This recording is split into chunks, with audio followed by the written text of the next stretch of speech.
ചുറ്റുഭാഗത്ത് നിന്ന് ഹദീസ് പഠിക്കാൻ വന്ന ആളുകൾ നിന്നുകൊണ്ട് ഹദീസ് കേൾക്കുന്നു. സുബ്ഹാനല്ലാഹ്, ഈ രംഗം നേരിൽ കണ്ട ഇമാം മാലിക് റഹിമഹുല്ല അപ്പോൾ തന്നെ തീരുമാനമെടുക്കുകയാണ്, ഇദ്ദേഹത്തിന്റെ ഹദീസ് എനിക്ക് വേണ്ട, ഇദ്ദേഹത്തിന്റെ ഹദീസ് എനിക്കൊരിക്കലും സ്വീകാര്യമല്ല. എന്തുകൊണ്ട്? അദ്ദേഹത്തിന് മാന്യതയില്ല. അള്ളാഹുവിന്റെ ഹബീബ് മുഹമ്മദ് മുസ്തഫ സ്വല്ലല്ലാഹു അലൈഹി വസല്ലമ തങ്ങളുടെ തിരുചര്യ അദ്ദേഹത്തിന്റെ ജീവിതത്തിൽ എനിക്ക് കാണാനാകുന്നില്ല. സുന്നത്തിന് വിരുദ്ധമായ ഒരു ശൈലിയാണ് ഞാൻ ഇവിടെ കാണുന്നത്. അതെന്താ? അയാൾ മാത്രം ഇരിക്കുക, പഠിക്കാൻ വന്നവരൊക്കെ നിന്നുകൊണ്ടാണ് കേൾക്കുന്നത്. ഇത് തിരുസുന്നത്തിന് ഘടകവിരുദ്ധമാണ്. ഇതൊരു സംസ്കാരമില്ലാത്ത ഏർപ്പാടാണ്. ഇതൊരു നല്ല മുഅ്മിനിന്റെ ശീലമോ ശൈലിയോ അല്ല. അതുകൊണ്ട് അങ്ങേരെ ഹദീസ് എനിക്ക് വേണ്ട എന്ന് ഇമാം മാലിക് റഹിമഹുല്ല തീരുമാനിക്കുകയാണ്. ഇതൊരു വലിയ തെറ്റാണോ? നമ്മുടെ കാഴ്ചപ്പാടിൽ ഇത് വലിയ തെറ്റൊന്നുമല്ല. നമ്മുടെ വീട്ടിലേക്ക് എന്തെങ്കിലും കാര്യം സംസാരിക്കാൻ ആരെങ്കിലും കടന്നു വരുമ്പോ, നമ്മുടെ കടയിലേക്കോ കമ്പനിയിലേക്കോ ഓഫീസിലേക്കോ ആളുകൾ വരുമ്പോ, എന്തേ വന്ന കാര്യം തിരക്കി അവർ ചോദിച്ചതിന് സമാധാനം പറഞ്ഞ് അങ്ങനെ തിരിച്ചുവിടുന്നത് സുന്നത്തിന് വിരുദ്ധമാണ്. അങ്ങനെ സുന്നത്തിന് വിരുദ്ധമായ ശൈലിയുള്ള ഒരാളുടെ ഹദീസ് എനിക്ക് വേണ്ട. സ്വഹാബത്ത് ഇതൊക്കെ വലിയ കുറ്റമായിട്ട്, അപരാധമായിട്ടാണ് കണ്ടത്. മഹാനായ ഇമാം അലി ഇബ്നു അബീ ത്വാലിബിൻ കറമല്ലാഹു വജ്ഹഹു തങ്ങൾ പറയുന്നുണ്ട്, മോനെ, ഇദാ അറത്ത അൻ തൻളുറ ഇലാ റജുലിൻ മിൻ അഹ്ലിന്നാർ, നരകത്തിലേക്ക് ദുനിയാവിൽ വെച്ച് തന്നെ ടിക്കറ്റ് ബുക്ക് ചെയ്ത ഒരാളെ നിനക്ക് കാണണോ? നരകാവകാശിയായ ഒരാളെ കാണണോ? അയാൾ നരകത്തിൽ തന്നെയാണ്. അങ്ങനെയുള്ള ഒരാളെ കാണാൻ നീ ഉദ്ദേശിക്കുന്ന പക്ഷം ഫൻളുർ ഇലാ റജുലിൻ ജാലിസിൻ വഹൗലഹു ഖൗമുൻ ഖിയാം, ജനങ്ങളുടെ സവിധത്തിൽ, ജനങ്ങളുടെ സഭയിൽ ഇരിക്കുന്ന മനുഷ്യനെ നീ നോക്കിക്കോ, അയാൾ നരകാവകാശിയാൻ. വഹൗലഹു ഖൗമുൻ ഖിയാം, അയാളുടെ ചാരത്ത് ജനങ്ങൾ നിൽക്കുകയാണ്. ഒന്നിരിക്കൂ എന്ന് പറയാനുള്ള മാന്യത കാണിക്കാത്ത മനുഷ്യൻ അഹങ്കാരിയാണ്. അഹങ്കാരത്തിന്റെ ലക്ഷണമാണ് ആ കണ്ടത്. അങ്ങനെയുള്ള മനുഷ്യൻ നരകവാസിയാണെന്നാണ് അലി റളിയല്ലാഹു അൻഹു പറഞ്ഞത്. ആ മഹാനായ സ്വഹാബി തന്റെ ഇഷ്ടപ്രകാരം പറഞ്ഞതല്ല, മുത്തുനബി സല്ലല്ലാഹു അലൈഹി വസല്ലമ തങ്ങളിൽ നിന്ന് കേട്ടു പഠിച്ചതാണത്. അതുകൊണ്ട് അത്രമാത്രം സൂക്ഷ്മതയായിരുന്നു നമ്മുടെ ഇമാമുകൾക്കൊക്കെ. മുഹദ്ദിസുകളും അങ്ങനെയാണ്. സ്വഹീഹ് മുസ്ലിമിന്റെ രചയിതാവായ ഇമാം മുസ്ലിം റഹിമഹുല്ല ഒരു ഹദീസ് പണ്ഡിതനെ കുറിച്ച് കേട്ടു. അങ്ങകലെ ഒരു നാട്ടിൽ ഒരു ഹദീസ് പണ്ഡിതനുണ്ട്. ഇമാം ബുഖാരിയും ഇമാം മുസ്ലിമും ഇബ്നു മാജയും തുർമുദിയും ഒക്കെ ഹദീസ് പണ്ഡിതന്മാരെ അന്വേഷിച്ച് ചെന്ന് ഹദീസ് ശേഖരിക്കുകയായിരുന്നു. ഇമാം മുസ്ലിം റഹിമഹുല്ല ഒരു വലിയ ഹദീസ് പണ്ഡിതനെ കുറിച്ച് കേൾക്കുകയാണ്. അദ്ദേഹത്തിൽ നിന്ന് ഹദീസ് സ്വീകരിച്ച് തന്റെ സ്വഹീഹ് മുസ്ലിമിൽ രേഖപ്പെടുത്താൻ വേണ്ടി ആ നാട്ടിലേക്ക് യാത്ര പോവുകയാണ്. ആ നാട്ടിലേക്ക് യാത്ര പോയി അവിടെ ചെന്നെത്തിയപ്പോ വീട്ടുകാരനായ ഹദീസ് പണ്ഡിതൻ മണത്തറിഞ്ഞു, ഇക്കാലത്ത് ജീവിക്കുന്ന ഏറ്റവും വലിയ ഹദീസ് ക്രോഡീകരിക്കുന്ന പണ്ഡിതനായ മുസ്ലിം എന്റെ വീട്ടിലേക്ക് വരുന്നുണ്ട് എന്ന വാർത്ത നേരത്തെ അയാൾ അറിഞ്ഞു. അതുകൊണ്ട് തന്നെ വലിയ മുഹദ്ദിസായ, വലിയ ഹദീസ് ശേഖരിക്കുന്ന ഇമാമായ മുസ്ലിമിനെ സ്വീകരിക്കാൻ വേണ്ടി അദ്ദേഹം സൽക്കാരം ഒരുക്കുന്ന തിരക്കിലാണ്. ഇമാം മുസ്ലിം, സഹീഹ് മുസ്ലിമിന്റെ മുഅല്ലിഫായ മുസ്ലിം തങ്ങൾ ആ മുഹദ്ദിസിന്റെ ഹദീസ് പണ്ഡിതന്റെ വീടിന്റെ മുറ്റത്തെത്തിയപ്പോൾ കണ്ട കാഴ്ച എന്താ? ഒരു കാലിക്കൊട്ട, കാലിത്തീറ്റയില്ലാത്ത കാലിക്കൊട്ട കാണിച്ച് ആടിനെ വിളിക്കുകയാണ്. സാധാരണ ആടിന് ആ കൊട്ട കാണിക്കുമ്പോൾ അതിൽ ആടിന് ഭക്ഷിക്കാനുള്ള തീറ്റയുണ്ടാകും. ആടുകൾ ഓടി വന്ന് അതിൽ നിന്ന് അവരുടെ ആഹാരം കഴിക്കും. കാലിക്കൊട്ട കാണിച്ച്, അതിൽ കാലിത്തീറ്റയില്ല, കാലിക്കൊട്ട കാണിച്ച് ആടിനെ വിളിച്ചു. ആടോടി വന്നു, അതിന്റെ ചെവിക്ക് പിടിച്ച് അതിനെ അറുത്തു. എന്തിന്? ഇമാം മുസ്ലിം റഹിമഹുല്ലയെ സൽക്കരിക്കാനാണ് അദ്ദേഹം ഇത് ചെയ്തത്. ഇത് കണ്ട ഇമാം മുസ്ലിം റഹിമഹുല്ല പ്രതിജ്ഞയെടുത്തു, മിണ്ടാനാകാത്ത ആ മൃഗത്തോട് വഞ്ചന കാണിച്ച മനുഷ്യന്റെ ഹദീസും എനിക്ക് വേണ്ട, അയാളുടെ സൽക്കാരവും എനിക്ക് വേണ്ട. ഇമാം മുസ്ലിം റഹിമഹുല്ല തിരിച്ചു പോന്നു. ഇതാണ് നമ്മുടെ ഇമാമുകൾ. അവരൊക്കെ ലൈഫ് പറയുന്നവരാ, അവരൊക്കെ ദുർവ്യാഖ്യാനിക്കുന്നവരാ. ഖുർആനും ഹദീസും നമുക്ക് നോക്കിയിട്ട് അങ്ങോട്ട് ഗവേഷണം ചെയ്യാം എന്നാരെങ്കിലും ജൽപ്പിക്കുന്നുണ്ടെങ്കിൽ പ്രിയമുള്ള സഹോദര, തെറ്റുപറ്റിയിരിക്കുന്നു. ഇവരൊക്കെ മുഹദ്ദിസുകളാണെങ്കിലും മുജ്തഹിദുകളാണെങ്കിലുമൊക്കെ വളരെയധികം സൂക്ഷ്മതകൾ പാലിച്ചുകൊണ്ടാണ് അവർ ഹദീസുകൾ ക്രോഡീകരിച്ചത്, മദ്ഹബുകൾ ക്രോഡീകരിച്ച് രേഖപ്പെടുത്തിയത്, ദീനിന്റെ വിധിവിലക്കുകൾ രേഖപ്പെടുത്തി വെച്ചത്. അതുകൊണ്ടാണ് സംശുദ്ധരായ ഈ ഇമാമുകളുടെ മാർഗം പിന്തുടരണം, അതിലൂടെയാണ് എനിക്കും നിങ്ങൾക്കും രക്ഷയുള്ളത് എന്ന് നമ്മുടെ ആലിമീകൾ നമുക്ക് പറഞ്ഞു തരുന്നത്. പ്രിയമുള്ളവരെ, അവർ ഗവേഷണം ചെയ്തു. അവർക്ക് ഗവേഷണത്തിനുള്ള അർഹതയും യോഗ്യതയും ഉണ്ടായിരുന്നു. വിശുദ്ധ ഖുർആനും തിരുസുന്നത്തും റിസർച്ച് ചെയ്യാനുള്ള, ഗവേഷണം ചെയ്യാനുള്ള, ഇജ്തിഹാദ് ചെയ്യാനുള്ള യോഗ്യത അവർക്കുണ്ടായിരുന്നു. അവർ ചെയ്തു. യോഗ്യതയുള്ളവർ ഇജ്തിഹാദ് ചെയ്യാൻ അവരോട് റസൂലിന്റെ ആഹ്വാനവും പ്രോത്സാഹനവുമുണ്ട്. നബി സല്ലല്ലാഹു അലൈഹി വസല്ലം തങ്ങൾ സ്വഹാബത്തിനെ തന്നെ പ്രോത്സാഹിപ്പിച്ചിട്ടുണ്ടല്ലോ. എല്ലാം ഖുർആനിലും ഹദീസിലും ഉണ്ട്.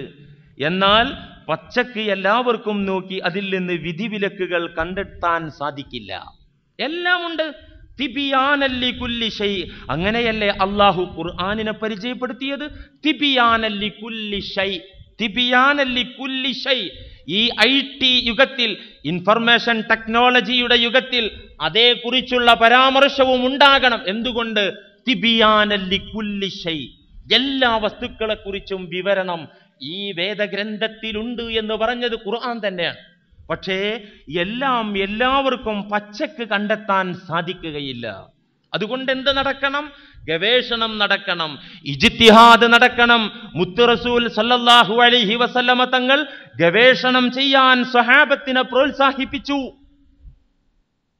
ഇന്ന റസൂലല്ലാഹി സല്ലല്ലാഹു അലൈഹി വസല്ലം ലമ്മാ അറാദ അൻ യബ്അസ മുആദൻ ഇലൽ യമൻ, മഹാനായ പ്രസിദ്ധ സ്വഹാബി മുആദ് റളിയല്ലാഹു അൻഹുവിനെ മുത്തുനബി തങ്ങൾ മദീനയിൽ നിന്ന് യമനിലേക്ക്, സ്വൻആയിലേക്ക് പറഞ്ഞയക്കുകയാണ്. എന്തിന്? ഗവർണറായിട്ട്, യമനിലെ ഇസ്ലാമിക ഭരണകൂടത്തിന്റെ ഗവർണറായിട്ട് മുത്തുനബിക്ക് പ്രിയങ്കരനായ സ്വഹാബി, പ്രസിദ്ധനായ സ്വഹാബി മുആദ് റളിയല്ലാഹു അൻഹുവിനെ അങ്ങോട്ട് പറഞ്ഞയക്കാൻ ഒരുങ്ങിയ വേളയിൽ ഹദീസിൽ കാണാം, അള്ളാന്റെ ഹബീബ് ഗവർണറായി ചുമതലയേൽക്കാൻ പോകുന്ന, മറ്റൊരു രാഷ്ട്രത്തിലേക്ക് ഗവർണറായി പോകുന്ന സ്വഹാബിയോട് ചോദിച്ചു, യാ മുആദ് കൈഫ തഖ്ലീ ഇദാ അറള ലക ഖലാ. അല്ല മോനെ മുആദേ, നീ അവിടെ ശാപ്പാടടിക്കാൻ പോവല്ല, അവിടെ എന്തെങ്കിലും കേവലം കൂലിപ്പണിക്ക് പോവല്ല. ആ സമൂഹത്തിനെ നയിക്കാൻ, അവിടത്തെ മുസ്ലിമീങ്ങൾക്ക് നേതാവായി, അവിടത്തെ നീറുന്ന പ്രശ്നങ്ങൾക്ക് ദീനിയായ പരിഹാരം പറയാൻ വേണ്ടിയാണ് യമനിലേക്ക് മുആദേ താങ്കൾ പോകുന്നത്. കൈഫ തഖ്ലീ ഇദാ അറള ലക ഖലാ. യമനിൽ താങ്കൾ ഗവർണറായി സേവനം ചെയ്യുന്നതിനിടയിൽ ഒരു പ്രശ്നം നിങ്ങളുടെ മുന്നിലെത്തിയാൽ, ഒരു വിഷയം നിങ്ങളെ മുന്നിലെത്തിയാൽ, കൈഫ തഖ്ലീ, താങ്കൾ എങ്ങനെയാണ് വിധിക്കുക? മുആദേ, നിങ്ങൾ യമനിലേക്ക് പോവല്ലേ ഗവർണറായിട്ട്, ഒരു പ്രശ്നം നിങ്ങളുടെ ബെഞ്ചിൽ വന്നാൽ കൈഫ തഖ്ലീ, നിങ്ങൾ എങ്ങനെ വിധിക്കുക? എങ്ങനെയാണ് വിധി പറയാ? എങ്ങനെയാണ് തീരുമാനെടുക്കുക? സഹാബിയായ മുആദ് റളിയല്ലാഹു അൻഹു പറഞ്ഞു, റസൂലേ, ഇതെന്തൊരു ചോദ്യാ?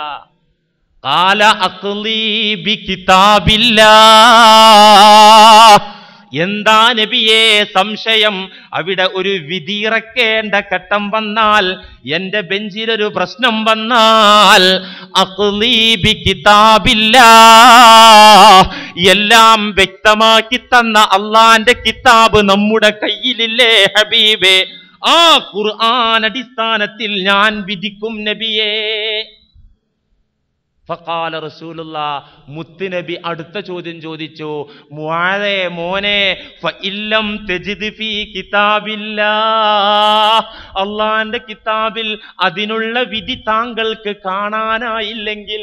ആരാ ചോദിക്കുന്നത്? ഇവിടെ ചില ആളുകൾ ഇവിടെ കവലയിൽ നിന്ന് പറയുന്നുണ്ട്, ഖുർആനിലല്ലേ എല്ലാം ഉണ്ടല്ലോ, വലഖദ് യസ്സർനൽ ഖുർആൻ, ഏതു പടുമനുഷ്യനും നോക്കിയാൽ എന്തും കണ്ടെത്താൻ പറ്റുന്നതല്ലേ നമ്മുടെ ഖുർആൻ എന്ന് ചിലർ പറയുന്നത്. സമിഅ്തു ബി ഉദനയ്യ, ഒരിക്കൽ ഈവനിങ് വാക്കിനിറങ്ങിയപ്പോ, വൈകുന്നേരം നടക്കാനിറങ്ങിയപ്പോ ഈ സാധു എന്നെ ചെവിയോണ്ട് കേട്ടിട്ടുണ്ട്. ഒരു ഹയവാൻ പറയാ, എന്താ പറയുന്നത്? നമ്മുടെ ഖുർആനിൽ എന്തല്ലാത്ത എല്ലാം ഉണ്ട്, അതാർക്കും മനസ്സിലാകുന്ന തരത്തിലല്ലേ അള്ളാഹ് ഇറക്കിയത്. റസൂലുള്ളാഹി ഈ സ്വഹാബിയോട് പറയാണ്, യമനിൽ ചെന്ന് അള്ളാന്റെ കിതാബ് കൊണ്ട് വിധിക്കുന്ന നിങ്ങൾ പറഞ്ഞല്ലോ, ഫഇല്ലം തജിദ് ഫീ കിതാബില്ല, അള്ളാന്റെ കിതാബിൽ താങ്കൾ കണ്ടെത്തിയില്ലെങ്കിൽ, ഇല്ലെങ്കിൽ എന്നല്ല പറഞ്ഞത്, ഫഇല്ലം തജിദ്, താങ്കൾക്ക് കണ്ടെത്താനായില്ലെങ്കിൽ നിങ്ങൾ എന്താ ചെയ്യാ? ഫഖാല, ആ സ്വഹാബി പറഞ്ഞു, ഫബി സുന്നത്തി റസൂലില്ലാഹ്, എനിക്കെന്തിനാ ഭയം നബിയേ, ഞാൻ എന്തിനാ പേടിക്കുന്നത്?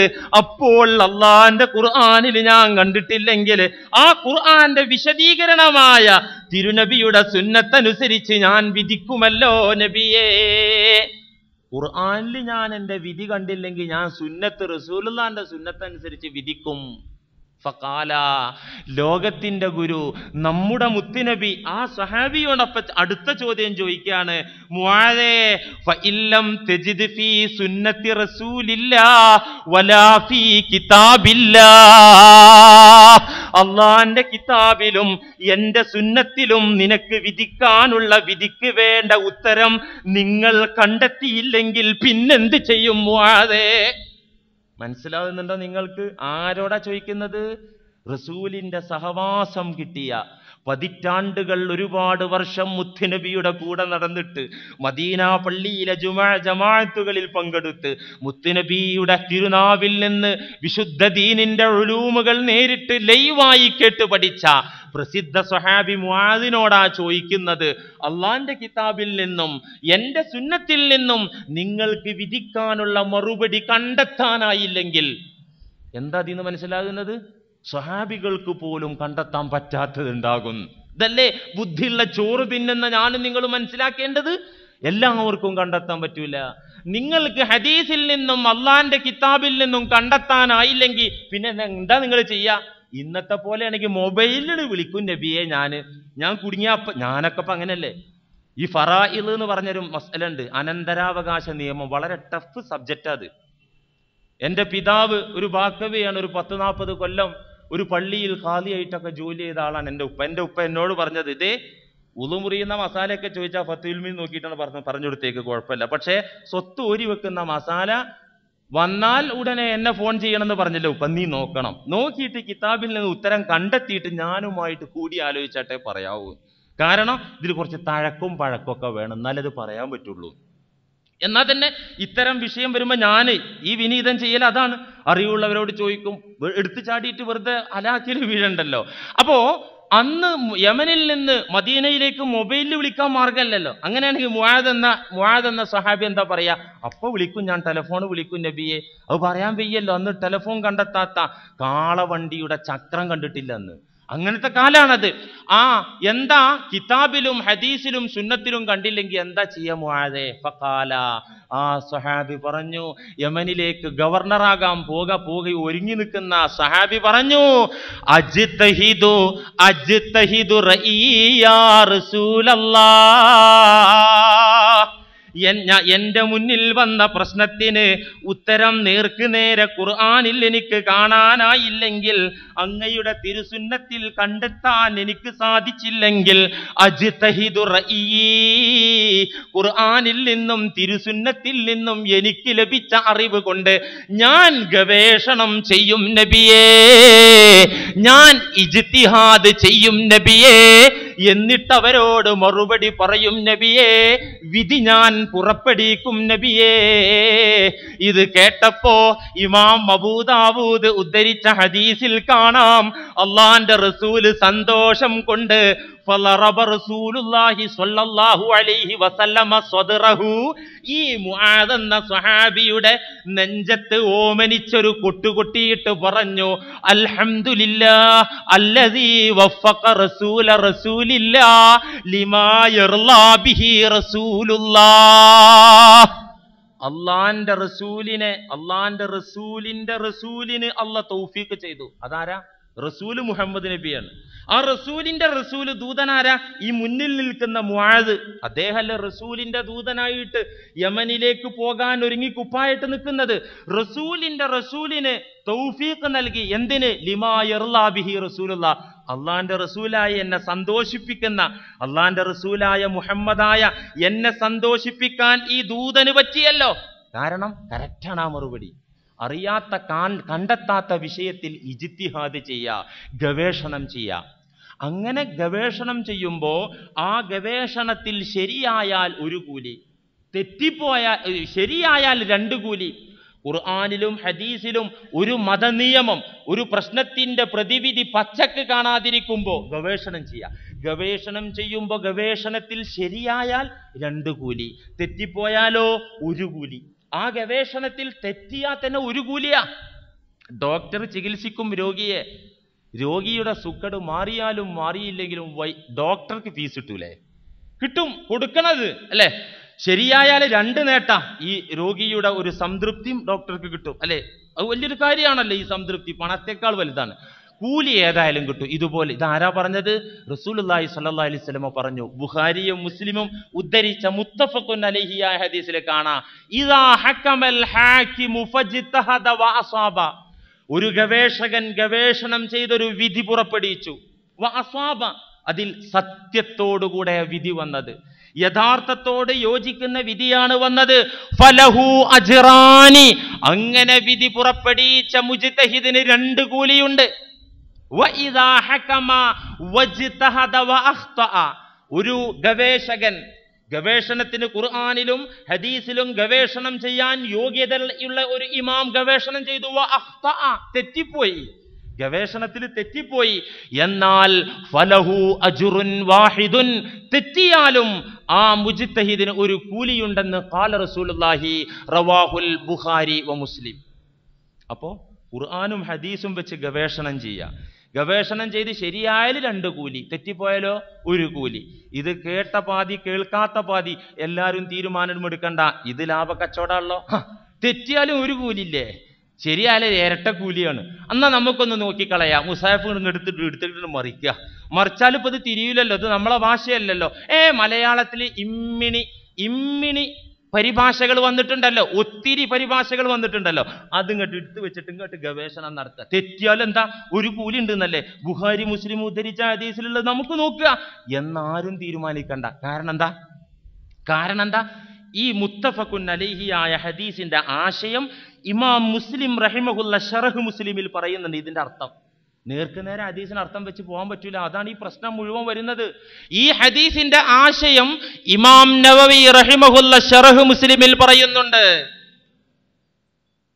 ഖാലൽ ഉലമാഉ അജ്മഅൽ മുസ്ലിമൂന അലാ അന്ന ഹാദൽ ഹദീസ ഫീ ഹാകിമിൻ ആലിമിൻ. ഈ ഹദീസ് ആരെക്കുറിച്ചാ പറഞ്ഞത്? ഇജ്തിഹാദിന് യോഗ്യതയുള്ള, അതിനു വേണ്ട ക്വാളിഫിക്കേഷൻ എല്ലാം ഉള്ള ഇമാമുകളോടാണ് റസൂലുള്ളാഹി സ്വല്ലല്ലാഹി അലൈഹി വസല്ലം ഇത് പറഞ്ഞത്. അല്ലാതെ എന്നെപ്പോലെ നിങ്ങളെപ്പോലെയുള്ള പടുമനുഷ്യന്മാരോടല്ല. ആരാത് പറയുന്നത്? ഇമാം നവവി. ഈ ഹദീസിന്റെ ആശയം വിശദീകരിക്കുക. ഇജ്തിഹാദിൽ ശരിയായ 2 കൂലി, തെറ്റിയാൽ പിഴച്ചാൽ 1 കൂലി എന്ന് പറയുന്നത് ഫീ ഹാകിമിൻ ആലിമിൻ, അവഗാഹമുള്ള ജ്ഞാനമുള്ള വിധികർത്താവിന്റെ കാര്യത്തിലാണ്. ഫലഹു അജ്റാനി ഇൻ അസാബ ഫലഹു അജ്റാനി അജ്റും ബി ഇജ്തിഹാദിഹി വ അജ്റും ബി ഇസാബത്തിഹി. അങ്ങനെയുള്ള ഇമാം ഇജ്തിഹാദ് ചെയ്യുമ്പോൾ ഇജ്തിഹാദ് എന്ന അധ്വാനത്തിന് 1 കൂലി, ശരി കണ്ടെത്തിയതിന് 2ാമത്തെ കൂലി. വ ഇൻ അഖ്തഅ ഫലഹു അജ്റും ബി ഇജ്തിഹാദിഹി. പഴിച്ചു പോയാൽ തന്നെ ഖുർആനും ഹദീസും എടുത്തു വെച്ച് അധ്വാനിച്ചല്ലോ, ആ അധ്വാനത്തിനുള്ള കൂലി ഇമാമിന് കിട്ടും. എന്നാൽ ഗവേഷണത്തിന് യോഗ്യതയില്ലാത്ത മനുഷ്യൻ, വിധി പറയാൻ അർഹതയില്ലാത്ത മനുഷ്യൻ, മതവിധികൾ പ്രഖ്യാപിക്കാൻ യോഗ്യതയില്ലാത്ത മനുഷ്യൻ, ഫലാ യഹില്ലു ലഹുൽ ഹുക്മു, അങ്ങനത്തെ ആളുകൾക്ക് ഖുർആൻ ഗവേഷണം ചെയ്യാൻ, ഹദീസ് ഗവേഷണം ചെയ്യാൻ പാടില്ല, തന്നെ അനുവദനീയമല്ല. ഫഇൻ ഹകമ, എന്നെപ്പോലെ നിങ്ങളെപ്പോലത്തെ സാധാരണക്കാർ ഖുർആനും ഹദീസും വെച്ച് ഗവേഷണം ചെയ്താൽ ഫലാ അജ്റ ലഹു, കൂലി കിട്ടൂലെന്ന് മാത്രമല്ല, ബൽ ഹുവ ആസിമുൻ, അത് കുറ്റം കിട്ടുന്ന കാര്യമാണ്. സവാഉൻ വാഫഖൽ ഹഖ അം ലാ, ചിലപ്പോൾ ഞാനും നിങ്ങളും ഖുർആൻ എടുത്ത് വെച്ച് ഗവേഷണം നടത്തുമ്പോൾ ചിലപ്പോൾ അങ്ങോട്ട് ശരിയാവും. ചക്ക ഇട്ടപ്പോൾ മുയലിനെ കിട്ടി എന്ന് പറഞ്ഞതുപോലെ ചിലപ്പോൾ ശരിയാവും. നമ്മൾ കമ്പ്യൂട്ടർ സയൻസിനെ കുറിച്ചൊരു ഉത്തരം കിട്ടാത്തൊരു ചോദ്യം തലയിൽ കിടന്ന് കളിക്കുക. എന്നാ മൊയ്ലിയർ പറഞ്ഞു എല്ലാം ഖുർആനിലുണ്ട് എന്നാണല്ലോ, നമുക്ക് ഈ പരിഭാഷ എടുത്ത് വെച്ച് ഈ കമ്പ്യൂട്ടറിനെ കുറിച്ച് എന്താ ഇതിനൊരു ഉത്തരം പറയുന്നു നോക്കുക. നോക്കിയപ്പോൾ അങ്ങോട്ട് കണ്ടപ്പോൾ അത് ശരിയായിരുന്നു, എന്നാലും പിഴവാണ്. ഏതുപോലെ വ്യാജ ഡോക്ടർ പനിക്ക് മരുന്ന് കൊടുത്തപ്പോൾ ചിലപ്പോൾ സുഖമായിട്ടുണ്ടാവും, രോഗിക്ക് സുഖമായിട്ടുണ്ടാവും, എന്നാലും അത് തെറ്റല്ലേ? വ്യാജ ഡോക്ടർ ട്രീറ്റ് ചെയ്തപ്പോൾ രോഗിക്കാണ് സുഖമായി, ആ പണി ശരിയാണോ? ആരെങ്കിലും അംഗീകരിക്കോ?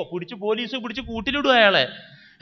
ഒരുപാട് രോഗികൾക്ക് സുഖം കിട്ടിയിട്ടുണ്ടല്ലോ, ശമനം കിട്ടിയിട്ടുണ്ടല്ലോ എന്നും പറഞ്ഞിട്ട് കാര്യമല്ല. അതിനുള്ള ക്വാളിഫിക്കേഷൻ ഉണ്ടോ അല്ലേ, അതാ നോട്ടം. സവാഉൻ വാഫഖൽ ഹഖ അം ലാ. എന്നിട്ട് ഇമാം മുസ്ലിം റഹിമഹുള്ള പറയാണ്, മോനെ നീ ഖുർആൻ എടുത്ത് ഗവേഷണം ചെയ്ത് ശരിയായാൽ തന്നെ നിനക്കതിന് യോഗ്യതയില്ലെങ്കിൽ നീ നരകത്തിലേക്കാ പോവാ. വഖദ് ജാഅ ഫിൽ ഹദീസി, ഹദീസിൽ വന്നിട്ടുണ്ട്, നമ്മുടെ നേതാവ് നമ്മെ പഠിപ്പിച്ചിട്ടുണ്ട്, തോന്നും വിധത്തിലൊന്നും ഗവേഷണവും ഫത്വയും വിധിയും പുറപ്പെടുവിക്കാൻ പറ്റൂല. എന്താ നമ്മുടെ നേതാവ് പഠിപ്പിച്ച ഹദീസ്? അൽ ഖുലാത്തു സലാസത്തുൻ, ഖാലിയമാര് 3 ഐറ്റംസാ. റസൂലുള്ളാഹി സ്വല്ലല്ലാഹി അലൈഹി വസല്ലം പഠിപ്പിച്ച ഹദീസില്, ഇമാം അബൂദാവൂദ് ഉദ്ധരിച്ച സ്വഹീഹായ ഹദീസില് അള്ളാന്റെ റസൂല് പറയുന്നു ഖാലിയമാര് 3 തരാണ്. ഇന്നിപ്പോ 3 തരമൊന്നും അല്ല കേട്ടോ. മഹല്ല് ഖാലി, പഞ്ചായത്ത് ഖാലി, ജില്ലാ ഖാലി, ആൾ ഇന്ത്യ ഖാലി, ഇന്റർനാഷണൽ ഖാലി. ഇതൊന്നും ഈ ഖാലി എന്ന് പറഞ്ഞാൽ ഇസ്ലാമിക ഭരണകൂടത്തിലെ ജഡ്ജിയാണ് ഖാലി. എന്നതില്ല. എന്ന് സൗദി അറേബ്യയിലൊക്കെ ഉണ്ടാവും ഖാലിമാര്, മുത്തവന്മാര്. നമ്മുടെ ഇന്ത്യയിൽ അങ്ങനത്തെ ഖാലി ഇല്ല. പിന്നെ ഉള്ള ഖാലി ഏതാ? ലറൂറത്തിന്റെ ഖാലി എന്നാ. എന്താ? അത്യാവശ്യം വരുമ്പോൾ വലിയില്ലാത്തൊരു പെൺകുട്ടിനെ കൈ പിടിച്ച് കെട്ടിച്ചു കൊടുക്കേണ്ട ഉത്തരവാദിത്വം അല്ലേ? അങ്ങനെയുള്ള മാസം ഉറപ്പിക്കുന്ന ഇതൊക്കെയാണ്. ഇങ്ങനെ ലറൂറത്തിന്റെ ഖാലി അത്യാവശ്യ ഘട്ടങ്ങളിൽ മാത്രം പ്രയോഗിക്കേണ്ട ഖാലിയാണ് നമ്മുടെ ഇന്ത്യ രാജ്യത്തുള്ളൂ. ഈ ഖാലിയെ തന്നെ നിയമിക്കുമ്പോൾ കർമ്മശാസ്ത്ര പണ്ഡിതന്മാർ അതിന് നിയമാവലി പറഞ്ഞിട്ടുണ്ട്. കുപ്പായിട്ടിട്ട് ഞാൻ അങ്ങോട്ട് വരും, എന്നിട്ട് പറയാം ഞാനാടോ എറണാകുളം ജില്ലാ ഖാലി. അത് ശരിയാവൂല. എത്ര ഖാലിമാര്? എക്ക് ഒരു ഖാലി, ബിക്ക് വേറെ ഖാലി, സിക്ക് വേറെ ഖാലി. എന്നിട്ട് എന്റെ ഖാലി മാസം കണ്ടവനെ പിടിച്ചുകൊണ്ടേയിട്ട് ആദ്യം കെട്ട് പുറപ്പെടുവിക്കുകയാണ്. ബീന്റെ ഖാലിന്റെ അടുത്തേക്ക് പറഞ്ഞു വിടൂല. അയാൾ പ്രഖ്യാപിക്കണ്ട, ഞാൻ പ്രഖ്യാപിച്ചാൽ മതി. ഇങ്ങനെ പലതരം ഖാലി ഇന്നുണ്ട്. റസൂലുള്ള പറഞ്ഞു 3 ഐറ്റംസാ ഖാലിയന്മാര്. അൽ ഖുലാത്തു സലാസത്തുൻ, മതവിധികൾ പറയുന്ന, സമൂഹത്തോട് ദീനിന്റെ വിഷയങ്ങൾ ഉദ്ധരിക്കുന്ന, പറഞ്ഞു കൊടുക്കുന്ന ഖാലിമാർ 3 ഖാലിം ഫിൽ ജന്ന, ഒരു ഖാലിയര് സ്വർഗത്തില്, വഖാലിയാനി ഫിന്നാർ, 2 ഐറ്റംസ് ഖാലിയന്മാര് നരകത്തിലേക്കാണ്. ഖാല റസൂലുള്ളാഹി. ഒരു ഖാലി സ്വർഗത്തിക്ക്, 2 ഖാലിയന്മാര് നരകത്തിലേക്ക്. ഒരു ഖാലി സ്വർഗത്തിൽ. അതേതാ ഖാലി? റജുലുൻ അലിമൽ ഹഖ, സത്യമറിയും, ഖുർആൻ അറിയും, ഹദീസ് അറിയും, തഫ്സീറുകൾ അറിയും, ദീനിനെ കുറിച്ച് അവഗാഹമുണ്ട്. വഖലാ ബിഹി, ആ സത്യമനുസരിച്ച് വിധിക്കുകയും ചെയ്ത ഖാലിയാർ ഫഹുവ ഫിൽ ജന്ന, ഇങ്ങനത്തെ ഖാലിമാർ സ്വർഗത്തിലാണ്. പിന്നെ 2 ഖാലിമാർ നരകത്തിലുണ്ട്. അവരാരാ? വറജുലുൻ ഹകമ അലാ ജഹിലിൻ, വിവരക്കേട് വിധിക്കുന്ന ഖാലിമാർ, അജ്ഞത കൊണ്ട് വിധി പറയുന്ന ഖാലിമാർ, വിവരമില്ലാതെ ഖുർആനിൽ നിന്നും ഹദീസിൽ നിന്നും മതവിധികൾ പറയുന്ന ഖാലിമാർ, ഫഹുവ ഫിന്നാർ, അത്തരം ഖാലിമാർ നരകത്തിലാണ്. വറജുലുൻ അലിമൽ ഹഖ, വേറെ ചില ഖാലിമാർക്ക് സത്യമറിയാ, വഖലാ ബിഖിലാഫിഹി, സത്യത്തിന്റെ ഓപ്പോസിറ്റ് ആണ് അവർ വിധിക്കുന്നത്. കാരണം എന്താ? കിട്ടിയിട്ടുണ്ട് 10,000ന്റെ കെട്ട്. ഇതിങ്ങട്ട് കയ്യിൽ വന്നപ്പോ വിധി അറിയാമെങ്കിലും അതൊരു തീലണ്ടല്ല, ഉള്ളിലൂടെ കാലതാണെങ്കിലും ഇങ്ങനൊരു തീല ഒരു ഇമാമ് ഓലക്കൊടി എന്ന കിതാബിൽ ഈർക്കിളി എന്ന ഹോജ പറഞ്ഞിട്ടുണ്ട് എന്ന് പറയലുണ്ട് മലപ്പുറം ജില്ലയിൽ. ഒരു തെളിവില്ലെങ്കിൽ ഒരു തീലണ്ടല്ലോ, അതനുസരിച്ച് 10,000 കെട്ടിട്ടിയപ്പോ അപ്പൊരു വിധി, ഫഹുവ ഫിന്നാർ, അവൻ നരകത്തിലെ ഖാലിയാണെന്ന് ഖാല റസൂലുള്ളാഹി. അതുകൊണ്ട് ആരും നരകത്തിലെ ഖാലിപ്പണി എടുക്കണ്ട, നമുക്ക് സ്വർഗത്തിന്റെ ഖാലിപ്പണി മതിയല്ലോ. അതുകൊണ്ട് ഖലാ അതൊരു വലിയ സംഭവമാണ്. മുജ്തഹിദിന് ഒരുപാട് യോഗ്യത ഉണ്ട്. തോന്നുന്നവർക്കൊക്കെപ്പാടെ കൂടിയിട്ട് ഖാലിയാകാനോ വിധി പറയാനോ ഗവേഷണം നടത്താനോ ഉള്ള പെർമിഷൻ അള്ളാഹുവോ റസൂലോ ഇവിടെ കൊടുത്തിട്ടില്ല. അതിന് യോഗ്യത ഉണ്ട്. എന്താ യോഗ്യത? ദീനിന്റെ അടിസ്ഥാന പ്രമാണങ്ങളിലെ പ്രധാനപ്പെട്ടതേതാ? ഖുർആനും സുന്നത്തും തന്നെ. ദീനിന്റെ പ്രമാണങ്ങളിൽ പ്രധാനമായതേതാ? ഏതാ? ഖുർആനും സുന്നത്തും തന്നെ ആണ്. ഇതാണ് നമ്മുടെ അടിസ്ഥാന പ്രമാണങ്ങൾ, അല്ലേ? ഖുർആന്, സുന്നത്ത്, ഇത് രണ്ടും അറബി ഭാഷയിലാണ്. തർക്കല്ലല്ലോ, രണ്ടും അറബി ഭാഷയിലാണ്. വെറും അറബി ഭാഷയിലല്ല, വെറും അറബിയല്ല. ഇപ്പൊ മലപ്പുറത്ത് വെച്ച് കഴിഞ്ഞ ആഴ്ച ഞാനൊരു അറബിനെ കണ്ടു. അപ്പൊ തലയിൽ തൊപ്പിയൊക്കെ കണ്ടപ്പോ അസ്സലാമു അലൈക്കും വറഹ്മത്തുള്ളാഹ്, ഞാൻ വഅലൈക്കും അസ്സലാം, ഐന വതനുക്, സഊദി, അന സഊദി, എന്നോട് പറഞ്ഞു ഞാൻ സൗദിയാണെന്നൊക്കെ പറഞ്ഞു. പിന്നെ സംസാരിച്ച് നോക്കുമ്പോൾ ഈ ചങ്ങായിനോട് എനിക്ക് മിണ്ടാൻ പറ്റണില്ല, എനിക്ക് തിരിയുന്നില്ല. ഒരു ജാതി ചേമ്പത്ത് വായിലിട്ടതുപോലുള്ള അറബി. ഞാൻ പറഞ്ഞു അന അതകല്ലമു ബിൽലുഗത്തിൽ ഫസീഹ്, ഞാൻ ഖുർആന്റെ ഹദീസിന്റെ അറബി എനിക്ക് അറിയുള്ളൂ എന്ന് പറഞ്ഞു. അപ്പൊ അയാൾ ഇങ്ങനെ കണ്ണിൽ നോക്കി ചിരിക്കുക. ഇമ്മാതിരി അറബിയല്ല, അറബി തന്നെ പലതരണ്ട്. ഖുർആനും ഹദീസും അറബ് ഭാഷയിലാണ്, വെറും അറബിയല്ല. അത് കൊളോക്കിയൽ ലാംഗ്വേജ്, അവരൊക്കെ സംസാര ഭാഷ. എന്നാൽ ഞാൻ പറയുന്നത് അയാൾക്ക് തിരിയുന്നുണ്ട്, അയാൾ പറയുന്നത് എനിക്ക് തിരിയുന്നില്ല. അങ്ങനെ ഒരു പ്രശ്നം. വെറും ഖുർആനും ഹദീസും നമ്മുടെ അടിസ്ഥാന പ്രമാണങ്ങൾ അറബാണ്, വെറും അറബല്ല. ഖുർആന്റെ ഭാഷ എന്താണ്? സാഹിത്യത്തിലും അലങ്കാര ശാസ്ത്രത്തിലും മനുഷ്യ കഴിവിന് അതീതമായ ഭാഷയാണ് അള്ളാഹു ഖുർആനിൽ പ്രയോഗിച്ചിട്ടുള്ളത്, അല്ലേ? അല്ലേ? ഒരു കാര്യം ഞാൻ നിങ്ങളോട് ചോദിച്ചോട്ടെ, ഖുർആനും ഹദീസും എവിടുന്നാ വന്നത്? റസൂലുള്ളാഹി സ്വല്ലല്ലാഹി അലൈഹി വസല്ലമ തങ്ങളുടെ തിരുനാവിൽ നിന്ന്, അല്ലേ? എങ്ങനെ ചിലത് ഖുർആനും ചിലത് ഹദീസും ആയത്? എങ്ങനെയത്? വഹയിലൂടെ കിട്ടിയത് ഖുർആന്, അല്ലാതെ നബി അങ്ങനെ പറഞ്ഞത് ഹദീസ്. അങ്ങനെ പറയാൻ പറ്റുമോ? പറ്റൂല. വമാ യന്തിഖു അനിൽ ഹവാ ഇൻ ഹുവ ഇല്ലാ വഹയുൻ യൂഹാ എന്ന് നജ്മ് സൂറത്തിന്റെ ആദ്യ ഭാഗത്ത് അല്ലാഹു പറഞ്ഞില്ലേ? എന്റെ റസൂൽ ഉണ്ടല്ലോ, എന്റെ ഹബീബായ മുഹമ്മദ് ഉണ്ടല്ലോ, തന്നിഷ്ടപ്രകാരം ഒന്നും മിണ്ടൂല എന്നാ പറഞ്ഞത് ഖുർആൻ. വമാ യന്തിഖു അനിൽ ഹവാ, തന്നിച്ഛപ്രകാരം തന്നിഷ്ടപ്രകാരം ഒരു വാക്കും മുഴിയൂല എന്റെ റസൂല്. ഇൻ ഹുവ ഇല്ലാ വഹയുൻ യൂഹാ, വഹിയിന്റെ പിൻബലമില്ലാതെ എന്റെ റസൂല് സംസാരിക്കൂല, ദീനീ കാര്യം പറയൂല എന്ന് ഖുർആൻ അള്ളാഹു പറയുന്നു. അപ്പൊ എന്താ ഈ ഖുർആനും ഹദീസും തമ്മിലുള്ള മാറ്റം? എന്താ മാറ്റം? ഒക്കെ റസൂലുള്ളാന്റെ തിരുനാവിൽ നിന്ന് വന്നതാണ്. ചിലത് ഖുർആനായി, ചിലത് ഹദീസായി. ഇതെങ്ങനെ മാറ്റം? അള്ള പറയുന്നു എന്ന് പറയുന്നത് ഖുർആന്, അല്ലാതെ പറയുന്ന ഹദീസ് എന്ന് പറഞ്ഞാൽ ഖുദുസിയായ ഹദീസ് ഉണ്ട്. ഖാലല്ലാഹ് എന്ന് പറഞ്ഞിട്ട് അള്ള പറയുന്നുണ്ട് എന്ന് പറഞ്ഞ ചില വാക്യങ്ങൾ അത് ഖുദുസി ഹദീസ് എന്നാ. അപ്പൊ അതും പറ്റൂല. എങ്ങനെ തീരുമാനിക്കുക? ഖുർആൻ എന്ന് പറഞ്ഞാൽ ഇഅ്ജാസ് ഉണ്ട്. ഖുർആനിന്റെ ഭാഷക്കും ആശയങ്ങൾക്കും അമാനുഷികതയുണ്ട്. ഖുർആന്റെ ഭാഷക്കും പ്രയോഗങ്ങളിലും അമാനുഷികതയുണ്ട്, മുഅ്ജിസത്തുണ്ട്. ഹദീസിന് അതില്ല. അത് ഇൻസാനിയായ ഹാലിൽ സൂഫികൾ പറയുന്നത് ജലാലിയത്തിന്റെ ഹാലിൽ റസൂലുള്ളാഹി പറയുന്നത് ഖുർആനും, ജമാലിയത്തിന്റെ ഹാലിൽ പറയുന്നത് ഹദീസും. അന്ന് വിശദീകരിക്കാൻ ഞാൻ യോഗ്യനല്ല. നമുക്ക് തിരിയുന്നതാ ഇഅ്ജാസ് ഉണ്ട്, അമാനുഷികതയുള്ള വചനങ്ങൾ ഖുർആനാണ്. മനുഷ്യന് കഴിയൂല, മനുഷ്യന് കഴിയാത്ത ഭാഷയാണ് ഖുർആനിൽ അല്ലാഹു പ്രയോഗിച്ചത്. ഹദീസോ നിരക്ഷരരായ അക്ഷരാഭ്യാസമില്ലാത്ത റസൂലുള്ളാഹി സ്വല്ലല്ലാഹു അലൈഹി വസല്ലമ തങ്ങളെ അല്ലാഹു അറേബ്യയിലെ ഏറ്റവും വലിയ സാഹിത്യകാരനാക്കി. അവിടുത്തെ വാക്കുകളാണല്ലോ ഹദീസ്, അല്ലേ? അപ്പൊ ഖുർആനും ഹദീസ് എന്ന് പറഞ്ഞ സാഹിത്യത്തിന്റെ അത്യുന്നതങ്ങളാണ്. ഈ ഖുർആനിലും ഹദീസിലും ഗവേഷണം ചെയ്യുന്ന ഗവേഷകനായ മനുഷ്യന് ഭാഷയുടെ എല്ലാ തലങ്ങളിലും അവഗാഹം വേണ്ടേ? ഭാഷയുടെ, അറബ് ഭാഷയുടെ സാഹിത്യ ഭാഗങ്ങളുടെ എല്ലാ മേഖലയിലും തികഞ്ഞ ജ്ഞാനം വേണം.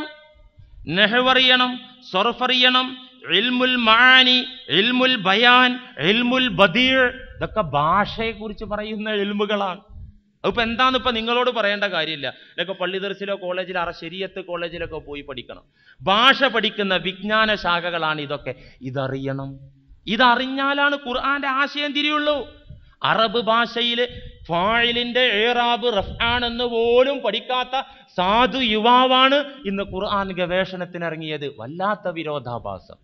ഇതിപ്പം എനിക്കും നിങ്ങൾക്കും തിരിയില്ലേ? ഖുർആൻ റിസർച്ച് ചെയ്യാൻ അറബ് ഭാഷയിൽ അവഗാഹം വേണമെന്നുള്ള മിനിമം അറിവ് നിങ്ങൾക്കിത് പറയുമ്പോൾ തിരിയുന്നില്ലേ? ഭാഷ ഖുർആൻ നിങ്ങൾ ആലോചിച്ച് നോക്കൂ. വിശുദ്ധ ഖുർആനിൽ മതവിധികൾ പറയുന്ന ആയത്തുകൾ 500 ചില പണ്ഡിതന്മാർ. ഹദീസുകൾ മൊത്തം പരിശോധിക്കുമ്പോൾ മതവിധികൾ പറയുന്ന ഹദീസുകൾ 3500 ചില പണ്ഡിതന്മാർ. 6000 ചില്ലറ ആയത്തില്ല ഖുർആനിൽ. ഇതിൽ മതവിധി പറയുന്ന ആയത്തുകൾ 500. ഹദീസ് മൊത്തം 10,000 ഹദീസ്. അപ്പം ഇന്ന് കിട്ടുക 1,00,000 തികയൂല. ഇന്ന് കിട്ടുന്ന ഹദീസൊക്കെ എടുത്ത് പരിശോധിച്ചാൽ മതവിധികൾ പറയുന്ന ഹദീസുകൾ 3500 ഉള്ളൂ. ഇത് ചില പണ്ഡിതന്മാർ പറയുന്നു. എന്നാൽ ഇബ്നു ഹജറുൽ ഹൈതമി റഹിമഹുല്ല തുഹ്ഫയിൽ പറയുന്നു, അങ്ങനെ 500-ലും 3500-ലും പരിമിതപ്പെടുത്താൻ ഒതുക്കാൻ പറ്റൂല. കാരണം ചില ആയത്തുകൾ കഥ പറയുന്ന ആയത്തായിരിക്കും, മുൻകാല ജനതയുടെ ചരിത്രം വിവരിക്കുന്ന ആയത്തായിരിക്കും, ചിലപ്പോൾ ഉപമകൾ പറയുന്ന ആയത്തായിരിക്കും. ഭാഷയിൽ അവഗാഹമുള്ള സാഹിത്യത്തിന്റെ നിറകുടങ്ങളായ മുജ്തഹിദുകൾക്ക് ഈ കഥകളിൽ നിന്നും ഉപമകളിൽ നിന്നും മതവിധികൾ കണ്ടെത്താൻ സാധിക്കുമെന്ന് ഇബ്നു ഹജർ റഹിമഹുല്ല തുഹ്ഫയിൽ പറയുന്നുണ്ട്. അപ്പൊ മുജ്തഹിദാകണമെങ്കിൽ മിനിമം യോഗ്യത അറബ് ഭാഷയിൽ അവഗാഹം, പരന്ന അറിവ് വേണം. ഫഅല ഫഅല ഫഅലു ഫഅലത്ത് ഫഅലത്ത ഫഅൽന പണ്ട് 7ാം ക്ലാസ്സിൽ നിന്ന് ഞാനും പഠിച്ചിട്ടുണ്ട്, എനിക്കും അറിയും അറബി എന്ന് പറഞ്ഞിട്ട് കാര്യമില്ല. അതൊക്കെ തികഞ്ഞ അവഗാഹം വേണം. പോരാ, ആയത്തുകളുടെയും ഹദീസുകളുടെയും അവതരണ പശ്ചാത്തലം അറിയണം, അല്ലെങ്കിൽ അബദ്ധത്തിന്റെ പടുകുഴിയിൽ ചെന്ന് വീഴും. ഈ ഒരായത്ത് ഇങ്ങോട്ട് എടുത്തു വെച്ചിട്ട് ഇത് എപ്പോൾ ഇറങ്ങി ഏത് സാഹചര്യത്തിൽ അവതരിച്ചു എന്നറിയണം. ഇല്ലെങ്കിൽ അബദ്ധത്തിൽ വീഴും. ഒരു ഉദാഹരണം പറഞ്ഞോട്ടെ. സൂറത്ത് മാഇദയുടെ 93-ാമത്തെ ആയത്തിൽ അല്ലാഹു പറയുന്നു, ലൈസ അലല്ലദീന ആമനൂ വഅമിലുസ് സ്വാലിഹാത്തി ജുനാഹുൻ ഫീമാ തുഇമൂ ഇദാ മത്തഖൗ വആമനൂ വഅമിലുസ് സ്വാലിഹാത്ത്. എന്താ അല്ലാഹു പറഞ്ഞത്? മാഇദയുടെ 93-ൽ എന്താ പറഞ്ഞത്? ഈമാനും സൽക്കർമ്മവുമുള്ള ആളുകൾ ഭക്ഷിച്ചതിന്റെ കഴിച്ചതിന്റെ പേരിൽ അവർക്ക് കുറ്റമില്ല. ഈമാനും സ്വാലിഹായ അമലുമുള്ള ആളുകൾ എന്തൊക്കെ കഴിച്ചിട്ടുണ്ടെങ്കിലും കുടിച്ചിട്ടുണ്ടെങ്കിലും അവർക്ക് കുറ്റമില്ല. മനസ്സിലായില്ലേ? നേരെ ആയത്തിന്റെ അർത്ഥം ലൈസ അലല്ലദീന ആമനൂ വഅമിലുസ് സ്വാലിഹാത്തി, ഈമാനും സൽക്കർമ്മങ്ങളും ഉള്ളവർക്ക് ഇല്ല, ജുനാഹുൻ കുറ്റമില്ല. കുറ്റം ഇല്ല എന്തില്? ഫീമാ തുഇമു, അവർ കഴിച്ചതിൽ കുറ്റമില്ല. ഇദാ മത്തഖൗ വആമനു വഅമിലുസ് സ്വാലിഹാത്ത്, തഖ്വയും ഈമാനും അമലുസ് സ്വാലിഹാത്തും അവർക്കുണ്ടെങ്കിൽ അവർ കഴിച്ചതിലൊന്നും ഭക്ഷിച്ചതിലൊന്നിലും കുറ്റല്ല. അപ്പൊ കള്ള് കുടിച്ചാ കുറ്റല്ല, പന്നി ഇറച്ചി തിന്നാ കുറ്റല്ല. ഈ ആയത്തിന്റെ ബാഹ്യാർത്ഥം അങ്ങനെയാണേ. എന്താ അല്ലാഹു പറഞ്ഞത്? ഈമാനും അമലുസ് സ്വാലിഹാത്തും ഉള്ളവർക്ക് കുറ്റമില്ല, അവർ കഴിച്ചതിൽ കുറ്റല്ല എന്നാ അല്ലാഹു പറഞ്ഞത്. ഈ ആയത്ത് മാത്രം ഓതി ഇതിന് വിശദീകരണമായിട്ടൊരു ഹദീസ് ഓതി. ഏതാ ഹദീസ്? മൻ ഖാല ലാ ഇലാഹ ഇല്ലല്ലാഹ് ദഖലൽ ജന്ന വ ഇൻ സനാ വ ഇൻ സറഖ. സ്വഹീഹായ ഹദീസാണത്. ലാ ഇലാഹ ഇല്ലല്ലാഹ് പറഞ്ഞവൻ സ്വർഗത്തിലാണ്, അവൻ വ്യഭിചരിച്ചാലും മോഷ്ടിച്ചാലും ശരി. സ്വഹീഹായ ഹദീസാണ്.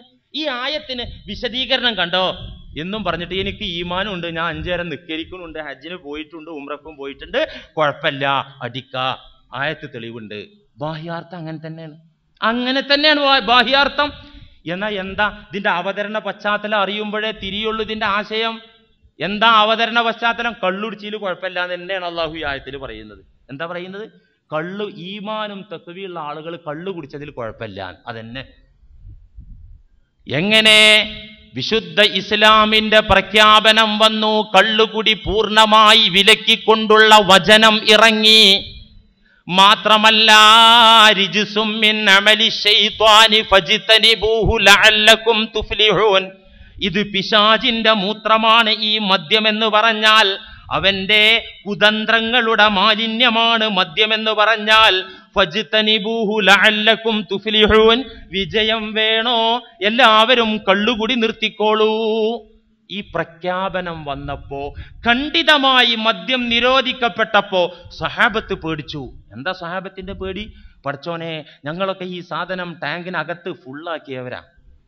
അവരെ സാഹചര്യം അതായിരുന്നു. മദീനയിൽ വന്നിട്ട് ബദർ യുദ്ധം കഴിഞ്ഞിട്ട് പോലും മുത്ത് റസൂലിന്റെ കൊച്ചാപ്പ ഹംസ റളിയല്ലാഹു അൻഹു മദ്യപിച്ചത് ഹദീസിൽ കാണാം. ഹിജറ കഴിഞ്ഞിട്ട്, ബദർ യുദ്ധം കഴിഞ്ഞിട്ട്, ഉഹുദിന്റെ മുമ്പ് ഉഹുദിൽ പോയല്ലോ ഹംസത്തുൽ ഖറാർ റളിയല്ലാഹു അൻഹു, ഷഹീദായല്ലോ. അപ്പൊ ബദർ യുദ്ധം കഴിഞ്ഞിട്ട് പോലും കള്ളുടിച്ചിട്ടുണ്ടെന്നാ മനസ്സിലാവുണ്ടോ നിങ്ങൾക്ക്? അപ്പൊ സഹാബത്തിന് ഇത് പിശാചിന്റെ മൂത്രാന്നുള്ള ഖുർആന്റെ ആയത്താണ് വന്നപ്പോ ബേജാറ് കുടുങ്ങി. എന്താ ബേജാറ്? നമ്മളൊക്കെ സാമാന്യത അടിച്ച് കയറ്റിയിട്ടുണ്ട്. കുറെ നമ്മുടെ സഹോദരന്മാർ മുസ്ലിമീങ്ങൾ ഇതടിച്ച് ടാങ്ക് ഫുള്ളാക്കിയ അവസ്ഥയിൽ മരിച്ചു പോയിട്ടുണ്ട്. ഇത് പിശാചിന്റെ മൂത്രാണ്, വിജയിക്കണമെങ്കിൽ ഇത് നിർത്തണം എന്നല്ല പറഞ്ഞിട്ടുണ്ട്. അവർക്ക് ബേജാറായി. അല്ല പറഞ്ഞു, ലൈസ അലല്ലദീന ആമനു വഅമിലുസ്സാലിഹാത്തി ജുനാഹുൻ ഫീമാ തഇമു.